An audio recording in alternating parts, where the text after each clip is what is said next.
So my name is Logan Barnhart. I am from Pleasants County, West Virginia. I am currently 4 years free, sober, and clean. Logan, thank you so much for coming out today and sitting with On the Road to Recovery here at the movement event from You're the High on welcome. Hope. It looks great. Thank you. You were just singing. That's Yeah. amazing. I love it. Can you start a little bit about your childhood? So family, friends, relationships, all that stuff. So I actually had a very good childhood. I was raised in a wonderful, loving family. I grew up in church 3 days a week. I had a wonderful childhood. I think, something about my story that makes it a little bit different than everybody else's story is I started when I was little. I had cross eyes. So I got picked on a lot, and I never had the surgery till I was in middle school. So my beginning of life, I feel like I had a very hateful view towards the world because they were so cruel to me. It's something that definitely affected me and was the start of a lot of like unhealthy coping and unhealthy views towards things that kind of just piled up. Okay. Can you share that moment you had that first substance? What it was like, what it felt like, what was that first time like? This is actually really funny. Actually, my first substance was actually at a church youth group. At an all-nighter. Yeah, and it was Vyvanse, actually. That was kind of the start of my upper addiction. It didn't start then, but that I realized the power of amphetamines then. I started smoking marijuana when I was in high school. I drank, I went out and partied in that aspect, but I never really got into anything hard, honestly, until a few years ago, and that's when I started abusing my Vyvanse that I was prescribed, which I regularly used. I went through some marital issues, and I kind of just hit rock bottom and didn't want to deal with coping with anything anymore, so I started misusing my Vyvanse, and after that, I just started seeking something else that was easier to get, and unfortunately meth is very easy to get, so that started my methamphetamine journey, and that was just like a whole different ball game, really. Can you share like one or two stories that really depict what your addiction was like? Paint me a picture. Okay. If I could paint a picture of what most of it was, I had a couple like very drastic situations. One of them was when my family like really thought something was wrong. I'd been like building up these scenarios in my head, and I'm just gonna be really blunt. Like, it got to the point where I was staying up so many days, I started like, I feel like hallucinating things and coming up with these things in my mind that weren't necessarily true. Or like people were following me or being watched, the typical things that people do. And my parents started getting really worried. Like I said, they have no background of any type of this, so they literally think I'm losing my mind. They don't know that I'm using anything, and they're just drastically worried at this point. They're like, Logan's like hit, like she's going off the deep end, like she's not right in the head. So my family took me to the hospital and kind of like bombarded me into the psych ward. Honestly, like even I remember when I was in the psych ward, they had something that looked like the back of a trailer, like the back of like a pickup trailer where you lift up, and I think that was for the safety, because there were sinks and stuff behind there that they hide from patients because of things, and I thought that I was getting loaded in the back of a shipping container going to be shipped off to being trafficked, and I thought my family was like sending me to do it, and they were selling me. This is just how drastic. I thought that they were selling me because of how crazy I was getting. Like, this was in my head, and that's the sad part. When you're in this state of mind, you truly believe that that's what's happening, and nobody can tell you otherwise, and you feel so isolated, and you feel like your family doesn't believe you, and in your mind you think this, but it's so far from the truth. That's just one example of and that was kind of at the earlier stage. That was a few months into my addiction. That was kind of like a start of my family figuring out, and then I got sober for a very little bit, a short time period after that, and tried to get it together. I also have a son, so in this they got very concerned about him. Yeah. How old is he now? He's 9. He turns 9 in June. Yeah. Oh, that's good. Yeah. Can you describe the lowest point of your addiction? The lowest point of my addiction. Yeah, that was right before I went to treatment. I convinced myself that, I pushed my family away. Obviously, you do that. you convince yourself everybody thinks you're crazy, and you can't separate truth from lies anymore. So I got to the point where I couldn't separate what was real and what was fake in my head anymore. Like, I didn't know what I was hallucinating. I didn't think I was in psychosis. A part of me probably was. I felt like I was living in a nightmare. Like, I felt like I was always being followed. I felt like somebody was tracking my phone, the government, like all these crazy scenarios. I thought everybody was involved. I thought there was no good people left in the world. Like, that's literally what I thought. I'm like, I can't trust anybody. I can't even trust my family. I can't trust my husband.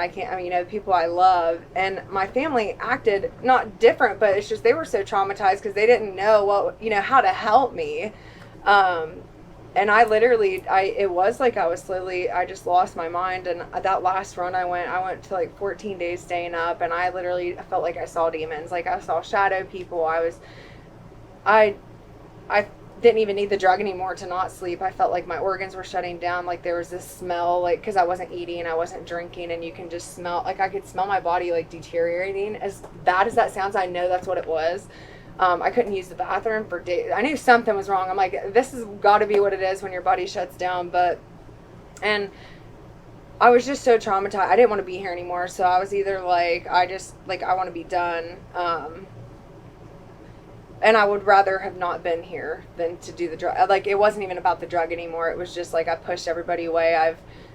This is to where I'm at. Like, I've turned everybody against me. I'm scared to even live or exist in this world. And at that point, I would have just much rather been gone than to even use. Like, everything was gone. My whole world just collapsed. That was my rock bottom. So I'd like you to talk about your pathway of recovery. So, like, when you first started, what did you do? What did it look like? And kind of moving forward. It was so drastic, honestly. I feel like there was like divine intervention from God, to be honest. My dad reached out to multiple treatment centers with the help of my husband, and they were going to send me one at Harmony Ridge in this area. I didn't really want to go here. I didn't want to go in the state. I wanted to get out of the state because I was traumatized with being in the state, because I thought there was so much stuff that happens here. I got to get out of this like corrupted, evil state. So my dad gets me, I get my clothes, we're starting to go to Harmony Ridge. That ends up not working out. We pull off this side of the road, trying to get in contact with this one in Florida. They resent us to this faith-based program in Florida, and all in 15 minutes it completely swapped. So we're off the side of this road. The road's called Hope Road too. That was kind of neat. Yeah. And then I find out we got to go to Pittsburgh, and I got to hop on a flight, and I go to Florida. So I go to Banyan, which is a faith-based treatment program in Florida. And I was there for 6 months. That's including their outpatient and stuff. And that was the start of my journey. It was a dual diagnosis place, so mental health, which I think is hugely, like, it's so important, because I feel like it's just tied in. There's so much stuff you don't realize, like, that goes hand in hand with your addiction, like even before that, just ties into it, like childhood trauma. So I had EMDR therapy, which is trauma therapy. That kind of was the start of my healing journey, like healing deep things that I didn't even really know were there.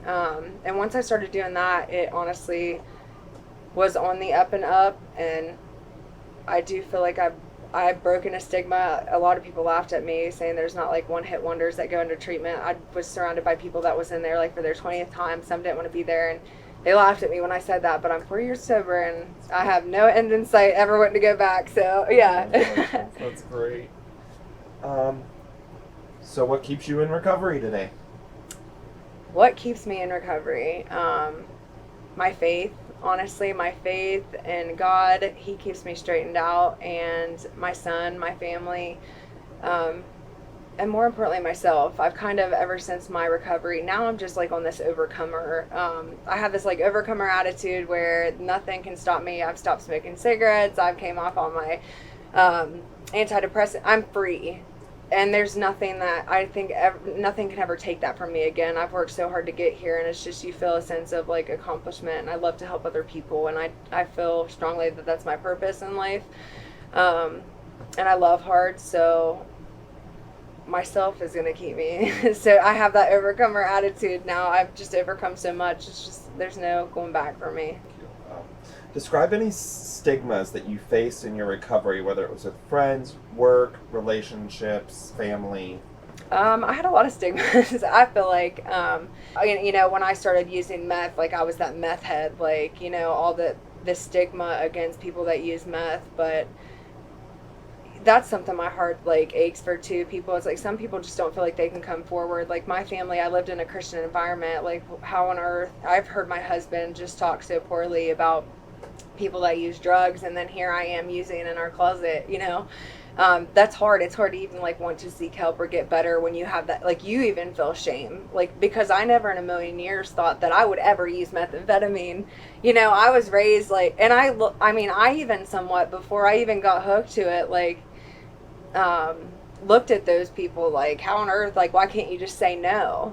I even had the stigma myself. So when I got put in the position where I just got to the point where I was vulnerable, and the funny thing is, like, when I was younger, like in my younger adulthood, I had opportunity. I had friends that were using that, and I tried to get them and be the savior and try to get them to quit, but I never used it then, and I never would. But then I come to a point later in life where I'm more vulnerable, and I didn't even think about it. I was just so like tired of feeling things, and it just like took one thing from abusing my medicine and just wanting to chase that high, and there it just went. Mm-hmm. Yeah, I totally all of that. Okay, so share what you've learned from your addiction. What I have learned from addiction, so many things. Kind of honestly what we talked about, I have learned to not have the stigma towards, there is no stigma, like, I live in a town that is very, they don't want to acknowledge it because it's like perfect town. A lot of the small towns are like that, but that's not helping anybody, and I do feel like the more people come out, the more you do like things like this where people can see different people's scenarios. It's not, drugs don't discriminate towards anybody. Like you have people very high up that are doing these things and that are providing these things, and it's all interwebbed between each other. And I do believe there's layers of things, and I think there's layers of people that want help, and that's been I think the biggest thing, one of the biggest things I've learned. And like I said, being humble, towards people, and compassionate towards people, and not ever judging, because you can end up in the same place they are and not even think about, the stigma for me was honestly one of the big ones. Share something inspirational that can inspire hope in those that are still seeking recovery. Something inspirational. I feel like I always try to inspire people. One thing I talk about a lot, like when I get up and I speak, like towards other people and in our church, is just, you're never so far past the point of redemption. It doesn't matter. Like I've seen so many people, even getting custody of your kids back, like it just takes one step. It just involves you just getting back up. The only thing I can just like really recommend is just take that step to get up. It just takes that one time, and connect to people. There's a huge community of people I didn't even know were there. It's huge, and it's a beautiful thing to be a part of. If you find, they're some of the most like grateful and compassionate, loving people I've ever met, is people in recovery. And I just feel like if you get connected with those people, they pull you in, they lift you up, they give you that support you need. You're never alone. That's my big, that's honestly the most thing I hope I can push out to people, is you're not alone. Like we're not all in this world alone. Like you're not the only person that goes through these struggles. You're not the only one that feels the pain. Like you're not alone. There is still hope for you. You're not too far gone. Like people need to hear that, there's not a lot of grace in the world anymore. Like when, you're not too far past like there is grace for you. Like there's another day. You just got to get up and do it.